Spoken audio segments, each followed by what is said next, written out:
Hiring a real estate agent for the very first time? In this video, I'm going to teach you why it's very important to ask very tough questions during the interview process and why you should not hire the very first one that approaches you.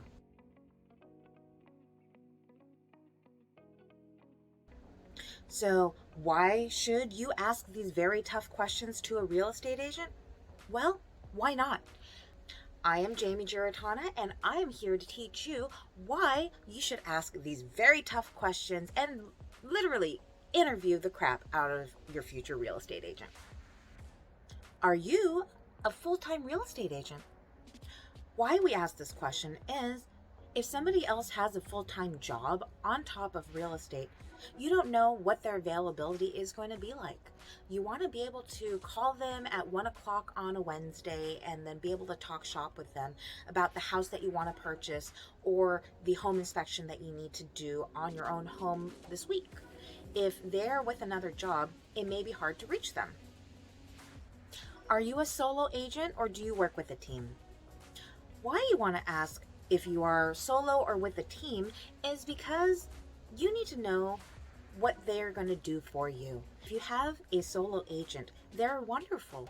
They're there to help you throughout the entire transaction, and you know the person that you're calling is always going to be on the end. With that said, if they have a family emergency or if they get sick or need to take a vacation because they're burnt out, where are they going to be and who is going to help you when you have an emergency during your transaction?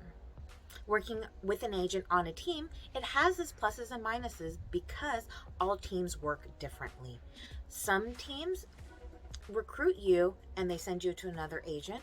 If you work with me on a team like the United Home Group, I am your primary point of contact and I am there to help you throughout the entire transaction. However, if something happens and my kid has to go to the hospital, I have backup from a very experienced team that will help you throughout the entire process as well. The lovely thing about a team is we help each other. We're constantly learning and we're constantly teaching each other the best practices for our business. What sets you apart? The reason that we have to ask this question is because we are entrusting our homes to this person. If these people have nothing to set them apart from the competition, it's going to be really tough for your home or you as a buyer to stand out from the competition as well, especially during negotiations. You need somebody that's unique and also will fit exactly your style, your mode of communication, and will fit and click with you. This is a question that helps you determine what this person is really like. What value do you bring to the table? If they can't explain what kind of value they bring to the table, what is the reason for you to hire this person? They should be on top of it. They should know their value. They should know what they bring to the table. And you want the best person for you. These are great little questions that get people to, be on their toes. How can you help me buy or sell in a competitive market? This is where the marketing plan really comes in. This helps you understand what they bring to the table when it comes to making your home stand out, as well as representing you as a buyer, so you know that you can go in with an offer that you are more likely to get accepted by the sellers. What advanced marketing techniques do you use? Why do you need advanced marketing techniques? Well, right now we're in a digital age with so much digital clutter that if you have an agent just take your video and then post it directly onto their Facebook page with 500 people, it's not going to get that many eyeballs. What somebody needs to do is they need to be educated in the advanced techniques of digital marketing. And by that, I'm not just talking about uploading something to Instagram, Facebook, and the MLS and websites. So we need to learn advanced targeting techniques, such as figuring out how to create an audience for your demographic, how to actually go and retarget that audience, and how to send them these ads so your listing can get in front of the right people. That way, we can help you get the top dollar. How long is our contract? Yes, the real estate world is full of contracts. And that goes for your buyers or your listing agreement. It is very important you ask this question so that way you have an idea how long you're locked in for. Some of them may be 60 days, some of them 90 days. So you want to make sure that this person that you're entrusting your home with, you actually like, and you want to stay with that long. So how do we communicate? Communication. So to have a successful transaction, you need to be able to communicate clearly with your agent.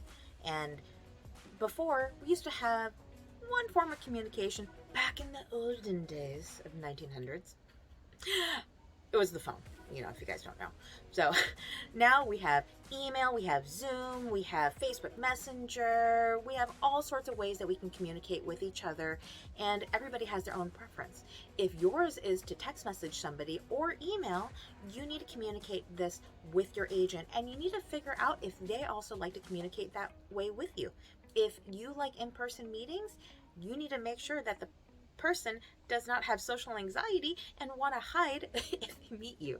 Also with Zoom, if you love Zoom but the other person on the end likes to hide their face half the time, then maybe it might be awkward to always talk to a black screen. So this is why you want to go and figure out what their mode of communication is, because you want to talk to this agent, right? Oh, and carrier pigeon, but I highly don't recommend that anymore. How long does this process take? If you're a first-time home seller or home buyer, you really don't know how long this process takes. If you've already sold or bought a few homes, this isn't for you. You probably already know this. Now, you have to ask this question because you want a realistic timeline of how long it takes contracts to be written up, how long it takes for offers to go through, generally, how long it would take for you to either move or sell your home. Because you obviously have to live somewhere, right? So that includes you either renting or buying your next home or not renewing that lease with your current place. How can you help me stand out? You don't want to be another random number in the crowd, do you? Well, this is why it's important for them to tell you a little bit more into detail what their marketing plan is for you. Grill them on this one. Because sometimes you ask somebody, they're going to look like a deer in headlights, and they're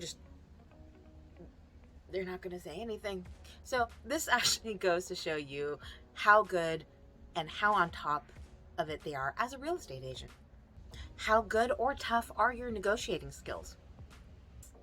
This is one of the most important questions.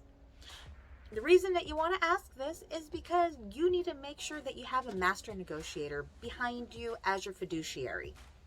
Okay, so other agents are going to hate me for saying this, but another follow-up question to that one is, will you lower your commission for me? If they say yes, they're not a good negotiator by any means. Because if you can talk them down on your commission,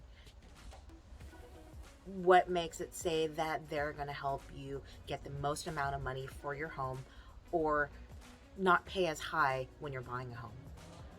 And sorry, agents, you need to know how to answer this question. How and what can you do to help me with this home selling or home buying process? This question encompasses a little bit more of what their value proposition is for you. It is very important that you know that you can trust this person.